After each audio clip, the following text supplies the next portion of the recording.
या ठिकाणी आपण आता अभ्यंकर सरांच्या प्रश्नाला उत्तर देताना मांडला तो म्हणजे डॉक्टरांच्या संख्येसंदर्भात, आणि मला ते मुद्दाम सभागृहाच्या निदर्शनास आणायचं आहे की जागतिक WHO जे म्हणजे WHO जे मानांकन ठरवून दिलेले आहेत की 1000 लोकांच्या मागे एक डॉक्टर असला पाहिजे, अशा पद्धतीचं मानांकन दिलेलं आहे। 1000 लोकांच्या मागे एक डॉक्टर, आणि भारताने आता भारताची आकडेवारी जर काढली तर 850 लोकांच्या मागे एक डॉक्टर झालेला आहे।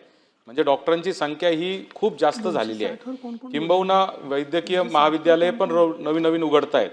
म्हणजे ही संख्या पुढच्या 2030-35 पर्यंत साधारणतः 700 मागे एक डॉक्टर अशी परिस्थिती होणार आहे, जी जगात कुठंच एवढे मुबलक डॉक्टर नसणार आहे। अडचण ही झालेली आहे की ग्रामीण भागात जायला कोणी तयार नाही आहे, आणि जे MBBS झालेले डॉक्टर आहेत ते PG करण्यासाठी म्हणून ते पुढे शिकत राहतात, आणि त्याच्यात साधारणतः 7-8 वर्ष 10 वर्ष त्यांचे शिक्षणामध्ये जात आहेत। आणि म्हणून मंत्री महोदय, माझा प्रश्न तुम्हाला असा आहे की हे जे इंटर्नशिपचं जे आपण नियमावली केलेली आहे याचं वैद्यकीय शिक्षण विभागाबरोबर चर्चा करून आपण पुनरावलोकन करणार का, जेणेकरून डॉक्टर ग्रामीण भागात काही कंपल्सरी इंटर्नशिपसाठी गेलेच पाहिजे, त्यांनी तिथं जाऊन काही सुविधा दिल्याच पाहिजे।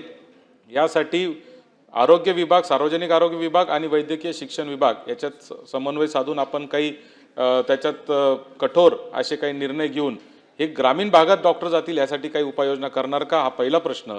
आणि दुसरा प्रश्न साहेब, तुम्हाला माझं माहितीच आहे, संगमनेरच्या महिला रुग्णालय 2020 साली मंजूर झालेलं आहे, परंतु राजेश टोपे साहेब आरोग्यमंत्री असताना मंजूर झालेल्या रुग्णालयाचं काम कुठंच पुढे हल्लं नाही। त्या संदर्भात आपण बैठक लावणार का?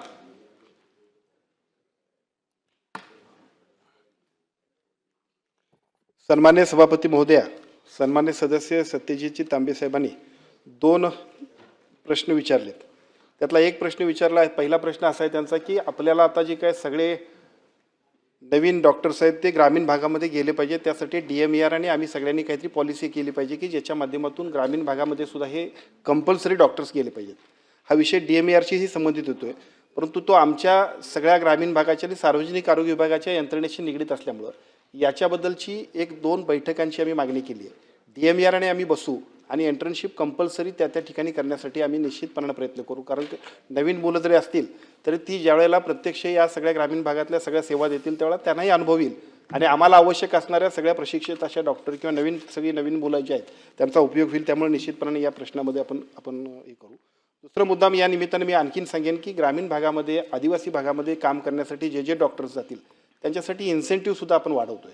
म्हणजे जे शहरी भागात काम करतात त्याच्यापेक्षा सुद्धा ग्रामीण भागात जर डॉक्टर जायला तयार होत असतील तर त्याच्यासाठी इन्सेंटिव्ह वाढण्यासाठी सुद्धा सरकार विचाराधीन त्याने फाईल आम्ही पाठवलेली आहे फायनान्सकडे आता, की ज्याच्या माध्यमातून काम करणाऱ्या त्या भागातल्या सगळ्या डॉक्टर्सना सुद्धा उत्साहानं ते आमच्याकडे येतील अशा पद्धतीची भूमिका आहे। आणि दुसरा आणखीन एक मुद्दा आपण विचारला की आपण संगमनेरला जे का हॉस्पिटल आहे त्याच्याबद्दलची बैठक घेऊया काय, तर या अधिवेशनाच्या शेवट म्हणजे पुढच्या आठवड्यात किंवा त्यानंतर अधिवेशनाच्या दरम्यानच ही बैठक आम्ही निश्चितपणे घेऊ।